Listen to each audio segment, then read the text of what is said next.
j'ai proposé une méthodologie qui est assez complexe à comprendre et qui n'est pas forcément facile à mettre en place.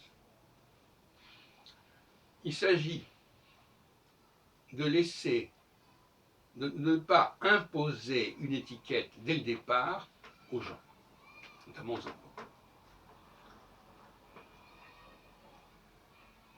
Quelque part, ne pas leur dire, vous faites partie de ce groupe-là, vous êtes ceci, vous êtes cela.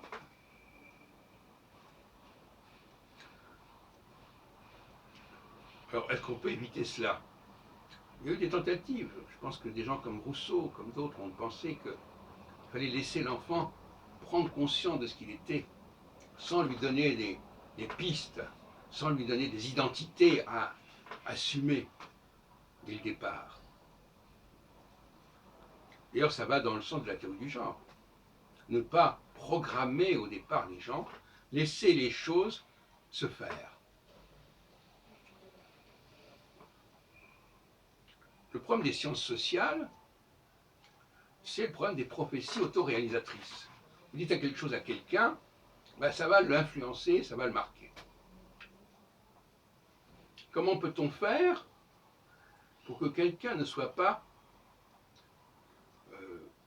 dès le départ, formaté? Non pas formaté par la société. Non, alors, qu'il soit formaté par sa propre hérédité, c'est une chose tout à fait normale. Mais qu'il soit formaté par le discours environnant, qu'on tient à son sujet, ou qu'on lui attribue, c'est un autre problème. Ce sont ces deux formatages qu'il faut distinguer nettement. Alors j'ai employé le mot reconnaissance pour désigner cette méthodologie.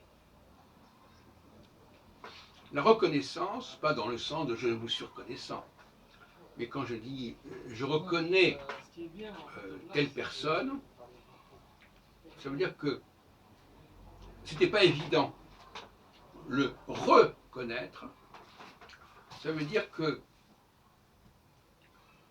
malgré certaines apparences, ou malgré le temps qui est passé, ou malgré le contexte qui est différent, je la reconnais. C'est tout un travail de reconnaître quelqu'un. De se reconnaître dans un... Ça veut dire quelque chose que j'accepte, mais qui s'est imposé à moi quelque part. Mais qui en même temps m'a demandé un certain effort d'identification. Ce n'est pas évident. Et on dit l'expression, ils se sont reconnus. Et je crois que c'est très important. Qu'on ne se reconnaisse pas uniquement parce qu'on a la même couleur de peau, ou parce qu'on a la même religion, ou la même langue, etc. Mais parce qu'on a une forme d'intelligence, un certain état d'esprit, une certaine mentalité,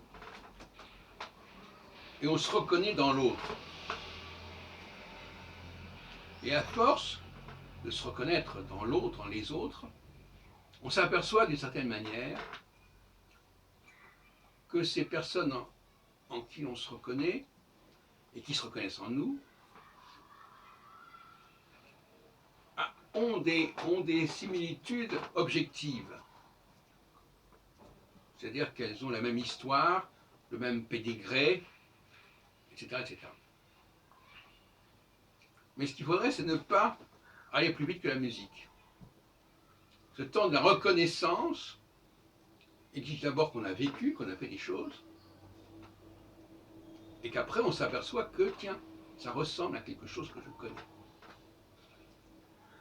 Mais si on veut dès le départ programmer la personne en disant tu es ceci, tu es cela, là l'expérience n'est pas valable.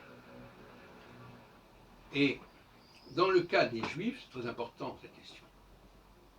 Parce que des gens disent oui, mais est-ce que les Juifs d'aujourd'hui c'est pas simplement une religion, une culture qui a été, on a mis ça dans la tête des gens, etc. Tout comme pour les femmes, est-ce que les femmes, c'est pas simplement des trucs qu'on leur a mis dans la tête? Il faut arrêter de dire ce genre de choses, mais à ce moment-là, il faut laisser les choses se faire d'elles-mêmes, et là, on ne va pas pouvoir dire ah oui, mais la personne, ça s'est fait parce qu'on avait dit que ça devait se faire.